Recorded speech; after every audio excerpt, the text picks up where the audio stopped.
ನಮಸ್ಕಾರ. ಹಾಯ್ ಗುಲ್ಬರ್ಗ ಯೂಟ್ಯೂಬ್ಗೆ ಸ್ವಾಗತ. ನಾನು ನಿಮ್ಮ ಸಂಗರಾಜ್ ವಾಲಿಕರ್. ನಾನು ಈಗ ಕೌ ಅಟ್ಯಾಕ್ಡ್ ಮ್ಯಾನ್ ಬಗ್ಗೆ ಹೇಳಬೇಕಂತ ಯೋಚನೆ ಮಾಡ್ತಾ ಇದ್ದೀನಿ. ನೋಡಿ, ಜನತಾ ಪಾರ್ಟಿ ಲೋಕಸಭಾ ಚುನಾವಣೆಯಲ್ಲಿ ಗೋಹತ್ಯೆ ಗೋ ಸಾಕುವುದಾಗಿ ಹೇಳಿದ್ದರು, ಗೋಹತ್ಯೆ ಮಾಡಬಾರದು ಅಂತ.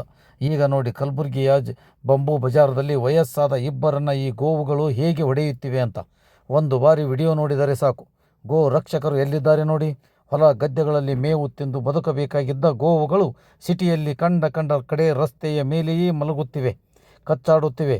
ಕಚ್ಚಾಡುವಾಗ ಗೂಳಿ ಕಾಳಗ ನಡೆದಾಗ ಆ ಸಮಯದಲ್ಲಿ ಯಾವುದಾದರೂ ಬೈಕ್ಗಳಾಗಲಿ ಕಾರ್ಗಳಾಗಲಿ ಬಂದರೆ ಕಾರುಗಳು ಜಖಂಗೊಳ್ಳುವ ಜೊತೆ ಕಾರಿನಲ್ಲಿದ್ದವರು ಭಯಪಟ್ಟರೆ ಕಾರ್ ಕಕ್ಕ ಬಿಕ್ಕಿ ಡ್ರೈವಿಂಗ್ ಮಾಡಿ ಅಪಘಾತವಾಗುವ ಸಾಧ್ಯತೆಗಳಿವೆ.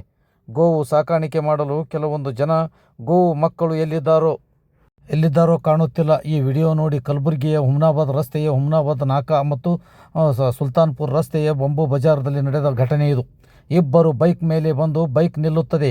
ಹಿಂದೆ ಕುಳಿತ ಸುಮಾರು 60 ವರ್ಷದ ವ್ಯಕ್ತಿ ಇಳಿಯುತ್ತಿದ್ದಂತೆ ಆತನ ಹತ್ತಿರ ಬಂದು ಒಂದು ಆಕಳು ಬಂದು ಹೊಡೆಯುತ್ತದೆ. ಆತ ಕೆಳಗೆ ಬಿದ್ದು ಏಳುವಷ್ಟರಲ್ಲಿ ಇನ್ನೊಂದು ಆಕಳು ಬಂದು ಆತನಿಗೆ ಹೊಡೆಯುವ ಜೊತೆ ತುಳಿಯುತ್ತದೆ. ಜನ ಹೊಡೆಯಲು ಬಂದರೆ ಜನರನ್ನೇ ಅಟ್ಯಾಕ್ ಮಾಡುತ್ತದೆ. ಆಗ ಆ ಆಕಳು ಕೆಳಗೆ ಬಿದ್ದ ವೃದ್ಧನ ಮೇಲೆ ಬೀಳುತ್ತದೆ. ಜನ ಅದೆಷ್ಟೋ ಬಿಡಿಸಲು ಪ್ರಯತ್ನ ಪಟ್ಟರೆ ಆ ಆಕಳು ಅಟ್ಯಾಕ್ ಹೆಚ್ಚುತ್ತದೆ. ಜನ ಆ ವ್ಯಕ್ತಿಗೆ ಕೈಗಳು ಹಿಡಿದು ಎಳೆದುಕೊಂಡರೂ ಬಂದು ವೃದ್ಧನಿಗೆ ಮತ್ತೆ ಅಟ್ಯಾಕ್ ಮಾಡುತ್ತಲೇ ಇತ್ತು. ಅದನ್ನು ಬಿಡಿಸಲು ಬಂದ ವ್ಯಕ್ತಿಗೂ ಅಟ್ಯಾಕ್ ಕೆಳಗೆ ಬೀಳಿಸುತ್ತದೆ.